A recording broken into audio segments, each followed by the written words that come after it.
Before I get started with this Q&A, there is actually something, or well, there's someone that I actually did kind of glean over, unfortunately. I have a lot of people that send me multiple questions, and usually when that happens, I go over them for the next Q&A. And since I really didn't announce this person, I'm going to go ahead and answer your question now. This is from Peyto Nilton, because I actually thought that you sent me another set before. But here's your question for me. Why does Sophitia from Soul Calibur Games say "I'm sorry" or "I'll never forget you" when she attacks and wins? Um, for I don't know, for those that really do know Japanese, there's a few sentences that I have picked up over the years, and I will say that if you have it in the if you change the language to Japanese, I know that for "I'm sorry" is gomen or gomenasai, and I know that she says gomenasai a lot, and I think that means "I'm very sorry" in Japanese. For those that really, if I get that wrong, correct me by all means. But I wouldn't be surprised if that's the English translation of it. The same thing was "I'll never forget you." I don't know the entire Japanese phrase, but I do know that could be a translation of what she says in English. That's just a theory. Do you like Sophitia? She's okay. I'm not that good with her with combos. I'm just not. I'm a lot better with Ivy than I am with Sophitia, but she's not bad. She's actually pretty cool. Do you think she's hot? Not. I guess she's a freaking video game character. She looks cute, I guess. Does she look like a Barbie doll? Not entirely. Is Cassandra her little sister? Yes, she is. She is her little sister, and she's pretty cool too. So there's your questions, man. I am so sorry for gleaning over you, but you are going to be on this Q&A. As usual, you're going to be on the end credits. So let's get started with the official mini Q&A.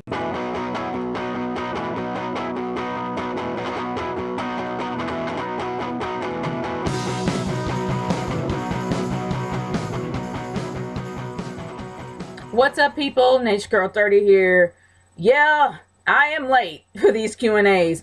Now, I thank you guys so much for sending me all these questions for these Q&As. You guys are awesome for being such a great support for me. I know I haven't been putting them out on Wednesday like I used to, but my schedule has been crazy, so I have not had enough time to do these. So usually if I don't have time, and if it's not on Wednesday, it's going to be towards the end of the week. So definitely, I didn't leave y'all out. Plus, I still have a worst. I still have the worst matches, not worst matches, but I have the worst moments of 2014 just coming out. I'm still working on the editing, but it is going to come out soon. I did that with NJ, so just stay tuned to that. But let's get started with this mini Q&A. And Final Limits, I didn't say your second set of questions, so I'm going to actually do it now. Did you see the video that I sent you of Jamie Lynn Spears pulling out a knife to stop a brawl? I actually did see that on E! So yeah, I kind of heard that she did that, and yeah, it sounds like something she would do. She kind of spoke up for her sister, so I'm not surprised about that. Who would you like to see Bryan face at Mania? Wow. Honestly, I would rather have Daniel Bryan. I would love to see Daniel Bryan win the Rumble. And if Daniel Bryan wins the Rumble, more than likely he's going to face Brock Lesnar.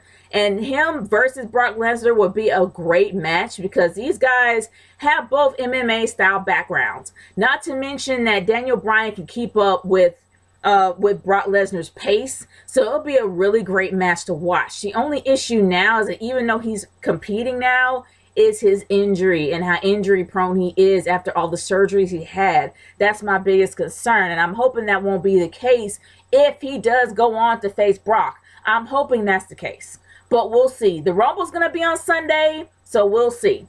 We'll check that out. Have you seen Victoria Justice in a new TV show called Eye Candy on MTV? Is it like a suspense thriller? It kind of is, and it's a new side of Victoria Justice, because you know we kind of remember her as Tori. I mean, as Victorious.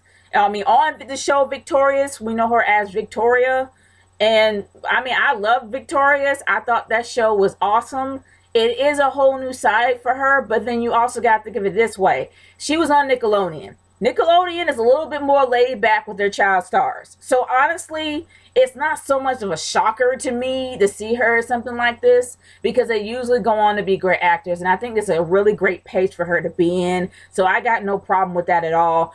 But I haven't really watched the show. I don't watch MTV anymore because they don't really show any more music videos. It's just all about reality TV. So I kind of shut myself off from that. But if I want to take a look at it, why not? I probably will one time. And move on to the next question. It's from Justin's side. Why do you call it a mini Q&A when it's longer than 20 minutes? Why not call it a Q&A without the mini part? Because, okay, when I first got started doing these Q&As, I honestly, my Q&A always lasted at least 8 to 10 minutes. And that's how it was for like the first set I did. And now that I'm getting more questions, yes, it's harder for me not to go over the 20-minute mark. I should call it a Q&A, but hey, it's something that's unique to me, and I just decided to stick with it. You know, even though it's not completely mini, I still want to, you know, stick to saying that. It's just something that kind of grew on me. Do you think Sonny, Tammy Lynch Syke, I guess that's how you say her name, deserves to go in the Hall of Fame in 2011? Yeah! Sonny was probably one of the first divas ever. I mean, not one of the official divas.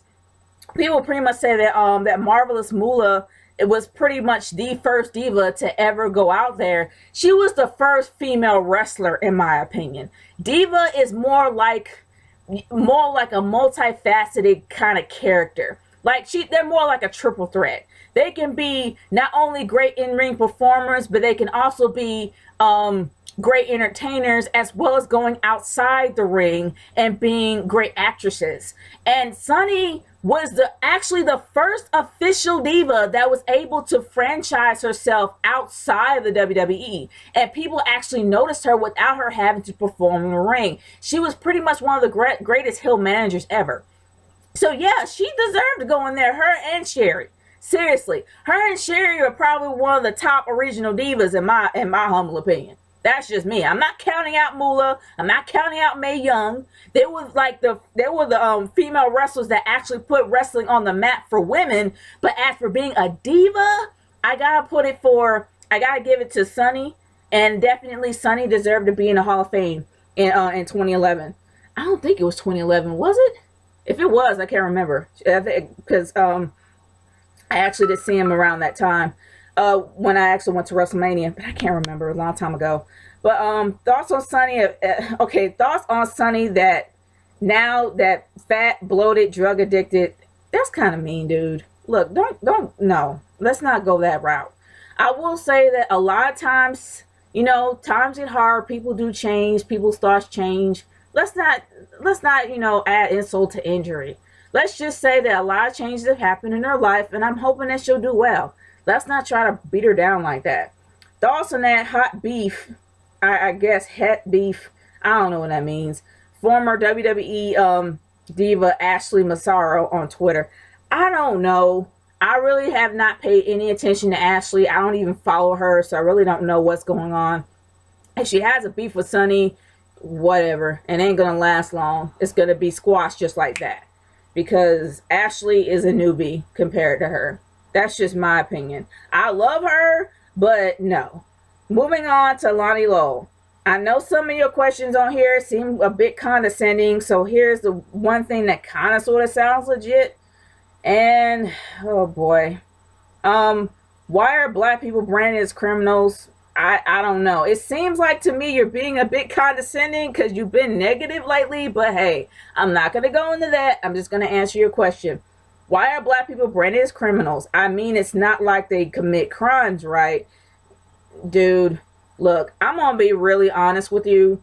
I feel that you you're pretty much a lot more intrigued with black people as you're letting on. You may come off very condescending in some of these questions, but I will say this. It's okay to like black people. Okay? We got no problem with you. You should have a problem with us. And by the way you talk about us so much, really makes me feel like you love us a lot more than you're letting on. So let's be real. If you like black people, that's fine. We won't hate you for it. If you hate us, then leave us be. Like, leave us alone, including myself. If you don't like me for being black, leave me alone. If you like me for being black, great. But to answer your questions, I cannot in any way, shape, or form understand why people think the way they do. I don't know. And black people are not the only ones committing crimes. And it's not really so much of a race thing. It's all of a mental thing. That's pretty much what it is. But let's move on from there. I will acknowledge the fact that I answered one of your questions, so you will be on the end credits. Next set of questions comes from Shororo Ha Yo Yo Yo. Only Freddie Thomas can pronounce your name better than I can. So sorry about that. Will WrestleMania suck this year? Honestly, there's a lot of wild cards for WrestleMania 31. Yes, I am a bit pissed at the fact that Taker's coming back. But they can't do... I mean, I'm hoping it won't be a consistent thing for WrestleMania 32.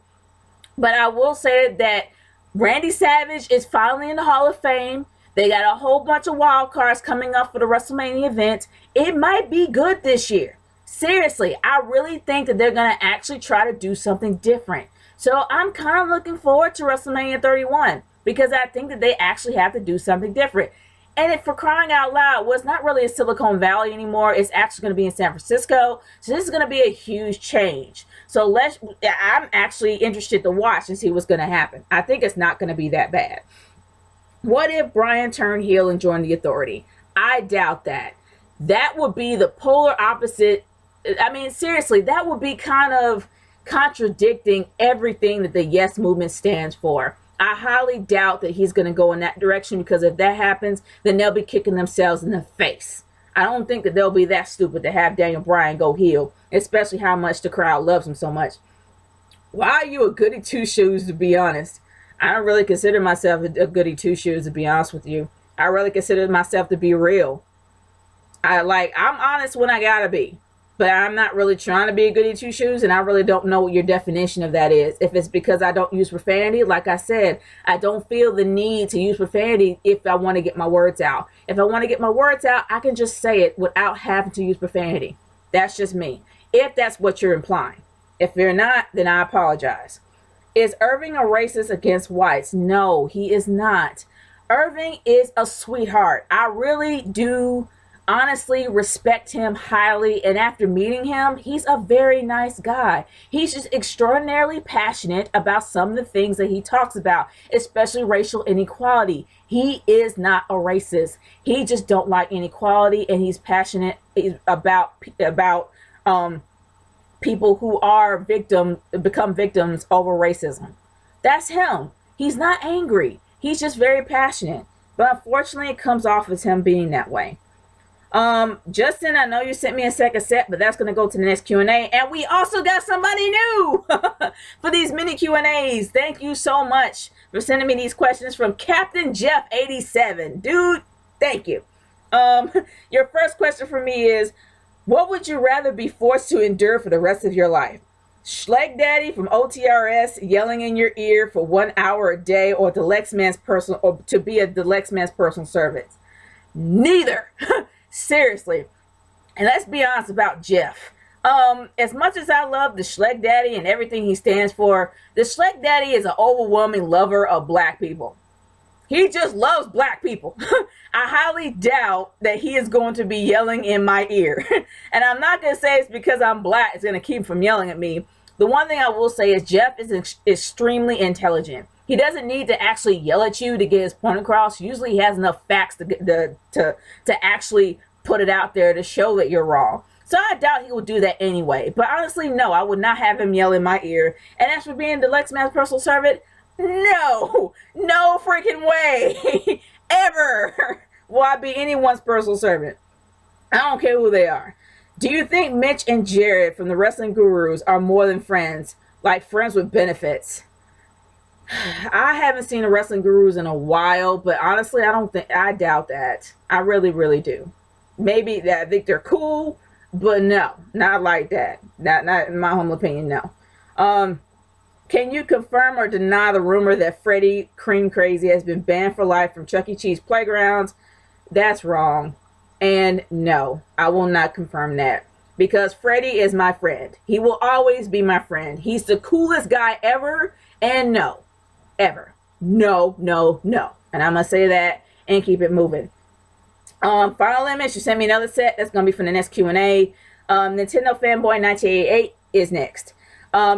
Did you know the Lex man's girlfriend broke up with him? Thoughts on that? Yeah, I actually did see that post. I think Final Limits sent me that post that he put on Facebook, and that's a shame. Stuff like that happens occasionally with people, and that's really sad. But, you know, it's messed up. But I know that, you know, your heart will heal eventually, and he'll probably find somebody better than her. Or if they get back together, that's great too, I guess.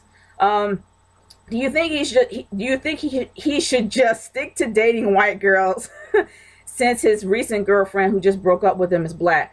I don't know. I don't think black or white means anything or 2 cents about it. I don't think that race means anything. It's all about whether or not that individual is on the same page as you. Sometimes they're not. The Lex man happens to be a very popular guy, not only on YouTube, but he actually has a huge Twitter following. He has a lot of responsibilities in social media, but besides all that, I don't know whether or not that was the reason why that happened, but I will say this. Yeah, there's nothing wrong with looking for love. There's nothing wrong with finding love, but always find someone that's on the same page as you. And I don't think that'll be a problem for him. Why do you struggle to read people's questions? Do you have dyslexia? Slightly, yes, I do. And it happens. It's something that it's something that I do have, but it's not as big of a hindrance as it was when I was younger. So yeah, sometimes I do struggle, sometimes I don't. But hey, it happens. I'm human. Moving on from there to my final question from I Love Watermelons 525. Why do you live in a world full of rainbows and lollipops? I don't really live in a world full of rainbows and lollipops. I wouldn't mind the lollipops though, and the rainbows are very pretty. Why do you own Ninja Turtle shirts when you're a full-grown woman? Honestly, I only own one, and that's the one that I have from Ripped Apparel, and I thought it was cool, and I like Ninja Turtles. I grew up watching them. What's wrong with them liking? What's wrong with me liking them? No problem at all. Just because I'm grown, who cares? You know, I still like turtles. They're not going to change anything. Especially if you think I'm mental, I really don't care. And do you have the mental mindset of a child? Yes. I'm a big kid at heart. I'm not going to deny that I am. And I'm happy to be a big kid at heart because I have a sense of humor and an imagination that people these days don't have. Thank God that I still have mine. So whatever you think, it does not matter to me. I love me for who I am. The Lord loves me for who I am. So it doesn't matter what you think. But guys, thank you so much for sending me these questions. As always, if you have any more questions that you want to send me, send them to me via YouTube or on Twitter at RKH30 #NatureGirlQ&A. It's NatureGirl30 signing off. Peace out. Later.